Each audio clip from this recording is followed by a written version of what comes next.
What's up and welcome to another edition of Locked On NBA, the biggest stories with the local experts. I'm your host, Jackson Gatlin, also host of Locked On Rockets right here on the Locked On Podcast Network. Today, we'll be joined by Jeff Garcia from Locked On Spurs to discuss the shocking news that Josh Primo was waived by the San Antonio Spurs. At first, almost no information about the situation. Then alleged reports that Josh Primo had exposed himself to multiple women, including a former Spurs employee.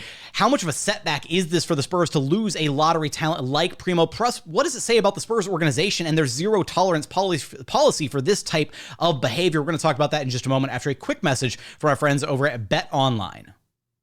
BetOnline.net is your number one source for all of your football betting and basketball odds this season. Find out the latest player developments, team matchups, news, podcasts, and in-depth analysis on every single game that you can get your hands on. As always, BetOnline remains your continued source for all of your sports wagering information with live betting and up-to-the-minute scores for every single sport out there right now.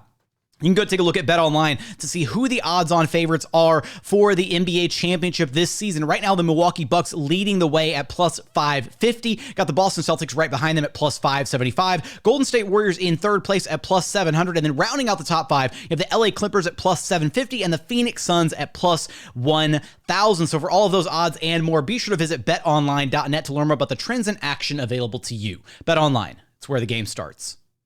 Joining us now is Jeff Garcia from Locked On Spurs. You can follow on Twitter at Jeff G Spurs Zone. Now, Jeff, a bit of shocking news coming out of this past week. Yep. Josh Primo, the 12th overall pick in the 2021 NBA draft, one of the bright spots of the early stages of the Spurs rebuild, shockingly waived Friday with no information initially as to why. Spurs brass was incredibly tight-lipped about the situation, and then we had reports surfacing that apparently Primo was exposing himself, reportedly exposing himself to women, including a former Spurs employee. Said employee hired attorney Tony Busby, who represented the women in the Deshaun Watson lawsuits from not too long ago.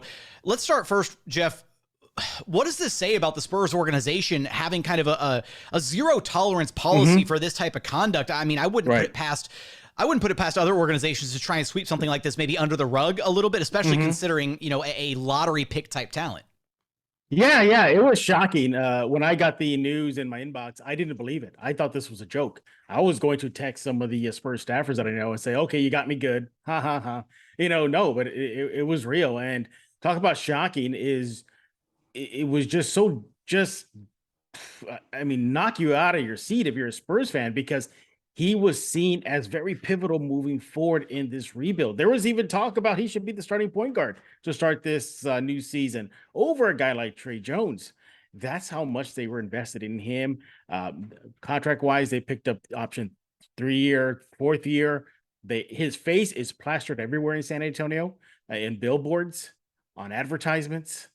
That's how much they were invested in this kid. 19 years old. It's a shame to see his NBA career, at least at this moment, on very shaky grounds.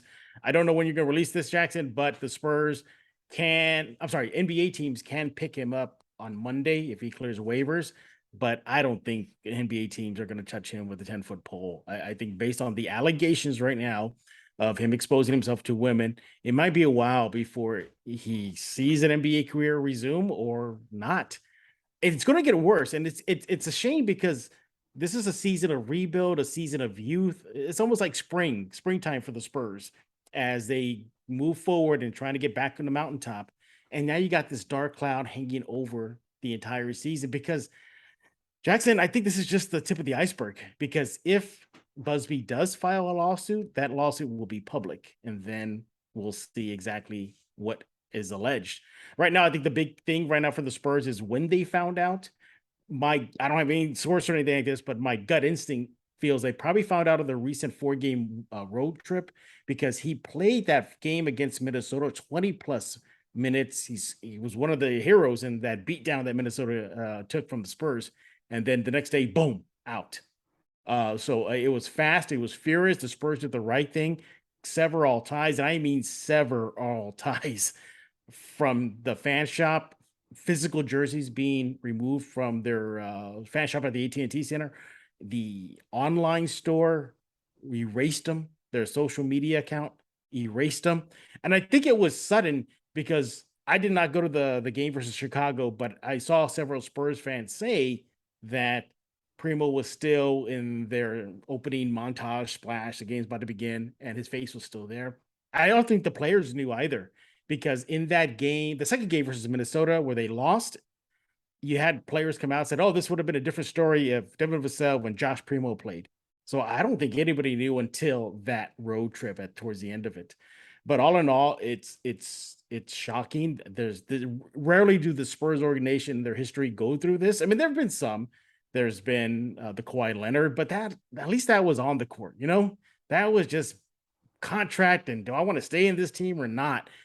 The closest I could think of something controversy that raises to this level was the Alvin Robertson situation way back in the day, where there was allegations, which is bad ones, just ugly ones.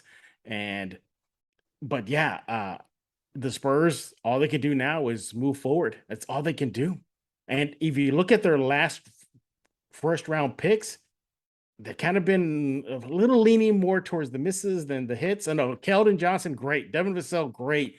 Jeremy Sohan looks very promising. But you got Derek White traded. You had DeJounte Murray traded. Now, obviously for good reason, for the rebuild, fine. But those are two first-round picks gone. They did not pick up Lonnie Walker, re-sign him, that is. So another first-round pick gone. Lukas Omenic was just a disaster. But he was the 19th pick overall when the Spurs were up on that clock. So the rebuild, moves forward. And I think the team is just going to have to move forward with this just dark cloud hanging over its season. Well, to some of the points you made there, I completely agree. I think the Spurs did the right thing in this situation. Again, you could very easily see how an organization who has spent a lot of time developing a player of his caliber, somebody with a lot of potential, how they might want to be like, well, let's wait and see how bad it really is, that kind of thing. No, they immediately severed ties, that zero tolerance policy. So I commend the Spurs for their handling of this situation. Maybe we're able to hopefully change to some more positive news here for you, Jeff. You mentioned Keldon Johnson, Devin Vassell. They have looked fantastic to start this season, and they're a big part of why the Spurs have had some success to start this year. What are you seeing out of those two guys as they're entering this season in the early stages of this season? I'm glad you brought that up, because that is the most recent episode we did on Locked On Spurs, is KJ versus Vassell. Who could emerge as the go-to guy on this team as their season moves forward? I think it's a great problem to have. Sure, you want to give it to KJ? Sure, let him have it. He's 44% from the three line, a bull going to the rim and ones, like, easy.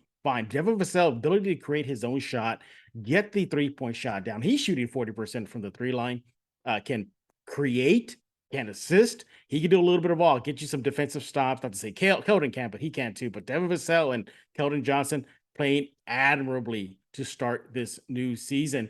And you look even down further in the depth chart, I think one of the biggest unsung heroes for the Spurs is Trey Jones.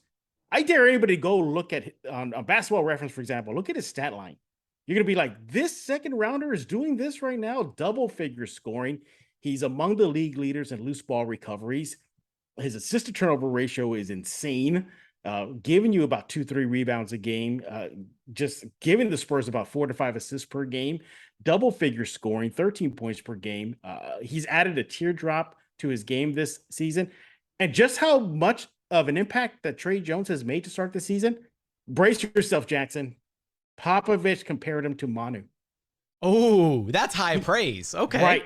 He said that want, that will, that I'll do anything to win a game. He sees that in Trey just when he saw that in Manu. So he's been really, not to say all the Spurs have been playing bad. I mean, you got Josh Richardson playing good, giving you double figures off the bench. You have Jakob Poeltl just being Jakob Poeltl. At the end of the day, you look at his stat, like, he did this. Like, you look at him, seriously, that's been a reaction. Like, he gave you 14 rebounds, 9 offensive, and double figure scoring. And he shot 60% of the field, obviously a lot of pick and rolls. So I'm a little surprised at this hot start for the Spurs. I am a little bit. I did not expect them to come out and have that will to win. And look, competitively, I like to see it. They're not dying. They're not buying into the tank for Wemby. But then there's the other side of my face where I'm like, there's that guy. And you guys are projected to have one of the best shots at adding him in the draft should they win all the lottery. But yeah, it's if your team tank, you're not liking this. If your team compete and you're wearing those Spurs colors, you're loving this hot start for the Spurs. I'm surprised, and just to see them have that fight in them. I mean, they want to win.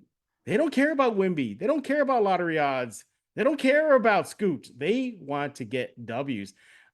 If they keep this up, Jackson, I would not be surprised to see them in the mix of a play-in. Because look at the Lakers. Yeah, they look like a disaster right now. Sacramento just won their first game of the season. Now, granted, I get it. It's very, very early in the NBA season. Maybe things will shake out. I've seen this before in the years that I've been watching the NBA. Teams have hot starts that weren't expected, and then things kind of calm down. And that's what happened to the Spurs last year.